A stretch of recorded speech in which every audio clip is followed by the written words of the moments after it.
मैं हूं एडवोकेट सत्य प्रकाश और आप जुड़े हैं लीगल बाउंड्री के साथ। आज वर्तमान सीजेआई यू ललित ने अगले सीजेआई के नाम की रेकमेंडेशन कानून मंत्रालय को भेज दी। देश के 50वें सीजेआई होंगे जस्टिस DY चंद्रचूड़। और आज मैं इस विषय पे आपको बताऊंगा कि जस्टिस DY चंद्रचूड़ किन किन फैसलों के लिए चर्चा में रहे और जस्टिस चंद्रचूड़ का क्या है बैकग्राउंड। चंद्रचूड़ के बारे में जो देश के अगले अर्थात 50वें सीजेआई होंगे। कानून मंत्री द्वारा मांगे गए अगले मुख्य न्यायाधीश के नामों की जो सुझाव कानून मंत्री किरण रिजिजू ने मौजूदा मुख्य न्यायाधीश से मांगी थी, उस पर वर्तमान चीफ जस्टिस यू ललित ने उनके नाम की रिकमेंडेशन भेज दी। ये जानकारी तब आई जब आज मौजूदा सीजेआई ने सुप्रीम कोर्ट के जजों की मौजूदगी में एक पत्र जो उन्होंने कानून मंत्री को भेजी थी उसकी प्रतिलिपि आने वाले चीफ जस्टिस को सौंपते हुए उनको बधाई दी। मैं आपको बता दूं कि justice DY Chandrachud Allahabad high court के चीफ जस्टिस भी रह चुके हैं और इनके पिता भी भारत के 16वें मुख्य न्यायाधीश थे। जस्टिस चंद्रचूड़ इसलिए भी जाने जाते हैं कि उन्होंने अपने पिता द्वारा दिए गए 2 फैसलों को भी बदल दिया।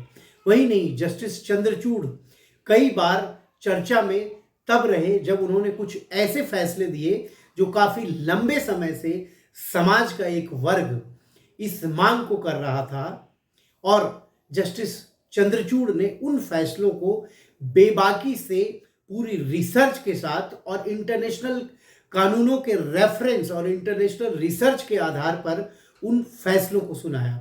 वही नहीं, जस्टिस चंद्रचूड़ कई बार जजेज की क्रिटिसिज्म भी करने के लिए जाने जाते हैं। जस्टिस चंद्रचूड़ ने एक बार ये कहा कि देश में कई ऐसे जजेज भी हैं जो कट कॉपी पेस्ट भी करते हैं जजमेंट लिखने के लिए।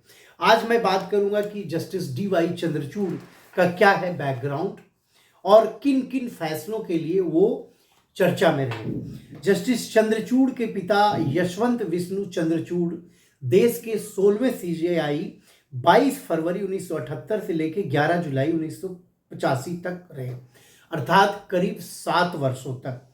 पिता के रिटायर होने के 37 वर्षों बाद उसी पोस्ट पर बैठेंगे जस्टिस DY चंद्रचूड़।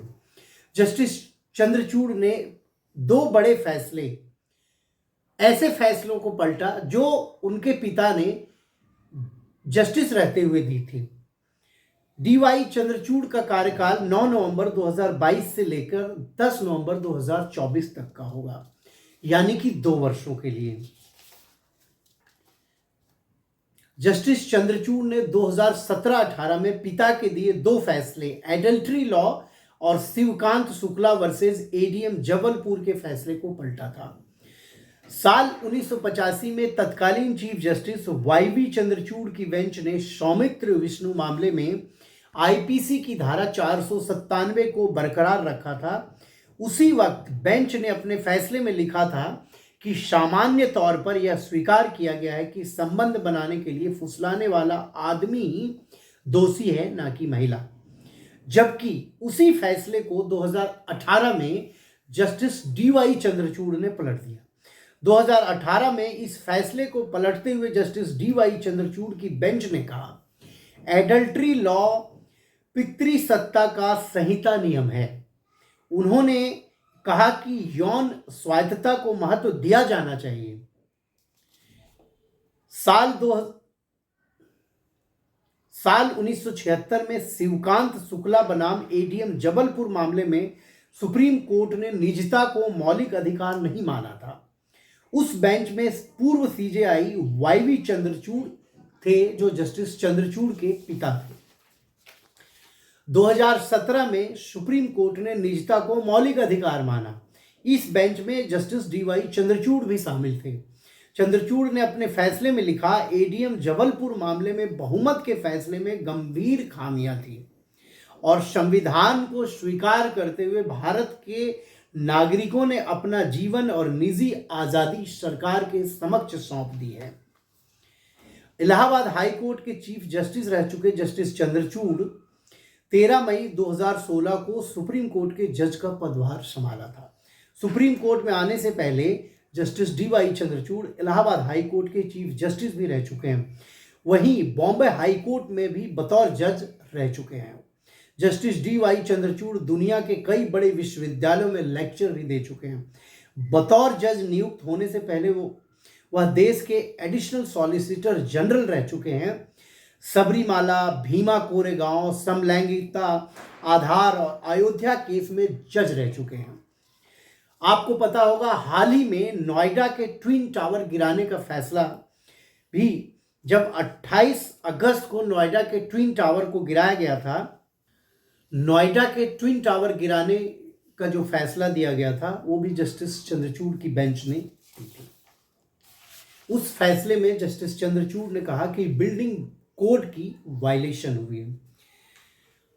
एक और चर्चित फैसला हादिया केस, केरल में अखिला अशोकन उर्फ हादिया, सफीन नाम के मुस्लिम लड़के से 2016 में एक लड़की ने शादी की थी और उस शादी के बाद उसके पिता ने ये आरोप लगाया था कि इसमें लव जिहाद है, जिस पर केरल हाई कोर्ट ने उसको सही माना था और उसे उस शादी को कैंसिल कर दी थी। जबकि सुप्रीम कोर्ट जब यह मामला आया तो जस्टिस चंद्रचूड़ की बेंच ने उस फैसले को पलट दिया और ये माना कि ये जो है लव जिहाद का मामला नहीं है। निजता को मौलिक अधिकार माना, 2017 में सुप्रीम कोर्ट ने निजता को मौलिक अधिकार माना। इस बेंच में जस्टिस डी.वाई. चंद्रचूड़ थे। जस्टिस चंद्रचूड़ अभी हाल ही में एक और फैसले के लिए चर्चा में रहे। सुप्रीम कोर्ट ने सभी महिलाओं को गर्भपात का अधिकार दिया, फिर चाहे वो विवाहित हो या अविवाहित। कोर्ट ने कहा कि medical termination of pregnancy act के तहत 22 से 24 हफ्ते तक का गर्भपात का सभी को हक है। उस बेंच में भी जस्टिस चंद्रचूड़ थे। इसके अलावा जस्टिस चंद्रचूड़ कई बार अपने बयानों के लिए भी चर्चा में रहे। उनके 3 बयान जो काफ़ी चर्चा में रहे, उन्होंने कहा था कि हम नहीं चाहते कि सुप्रीम कोर्ट तारीख पे तारीख दे और वैसी अदालत बने जो देश में एक आम लोगों की मानसिकता है। जजों को कड़ी मेहनत करने की ज़रूरत है, पढ़ने की ज़रूरत है और वकील भी अपने मामले में तैयारी करके आए, बहस करें। उन्होंने असहमति पर अंकुश लगाने के लिए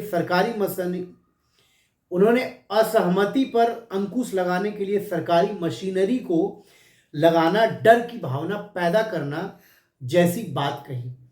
असहमति को राष्ट्र विरोधी कहना लोकतंत्र पर हमला है। अलग विचार लोकतंत्र के प्रेशर कुकर में सेफ्टी वॉल्व की तरह है। इसे पुलिस की कड़ी ताकत से बांधा नहीं जा सकता, नहीं तो ब्लास्ट हो जाएगा। आप लीगल बाउंड्री को लाइक करें, शेयर करें, सब्सक्राइब करें, उससे मोटिवेशन मिलती है। आप कमेंट करें और कमेंट बॉक्स में अगर आप किसी टॉपिक पे सजेशन देना चाहते हैं या कोई वीडियो आप चाहते हैं कि मैं उस विषय पे वीडियो बनाऊं तो आप कमेंट बॉक्स पे जरूर लिखें।